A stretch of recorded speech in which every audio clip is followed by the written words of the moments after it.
Yeah, well, Ben and Jen, we first broke this story on Monday, and we were made aware of it first when a viewer emailed us last week after doing some more investigating and digging. We found out that that viewer wasn't alone, and the Department of Labor knew about this issue for weeks prior.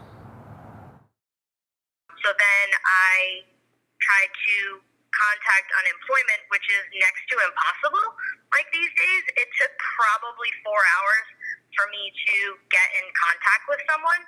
And when I did, they basically said, we need to hope for the best that this isn't a valid Wells Fargo account, and that the money would get returned back to unemployment so that we could hopefully pay you. Now that at least 700 people have been made aware their Department of Labor direct deposit account information was changed without their knowledge to an invalid Wells Fargo account, they wonder when they'll be reimbursed. I finally got through to them, and she asked me, was the account with Wells Fargo? And I said, yes, it was. So she was aware of the problem and said the fraud department was already working on it. She told me that I would unfortunately have to wait for my money because they don't release funds while the investigation is still pending. Department of Labor spokesperson Juliet Manilan confirmed the Department of Labor is working with both state and federal law enforcement on this investigation.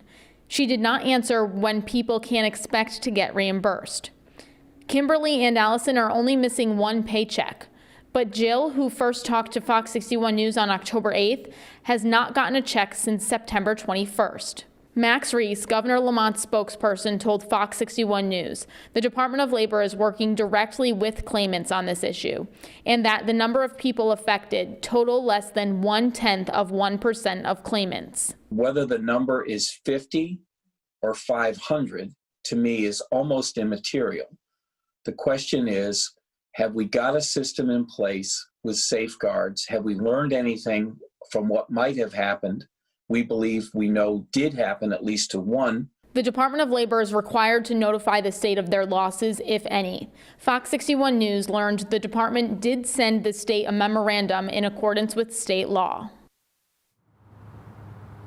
Now, right before we went to air, the Connecticut Department of Labor did send out a press release with some updates that they normally send. They reminded people that October is Cybersecurity Awareness Month and to frequently change your passwords, and they also gave some other tips on how to make sure your accounts stay secure. They also said that we've reached the benchmark of more than 1 million people filing applications for unemployment in the state. But now, back on this issue, state lawmakers are calling for a hearing to figure out exactly what happened in this situation. Coming up at 5, we find out what a public hearing could reveal. I'm live in Hartford. Taylor DiCello, Fox 61 News.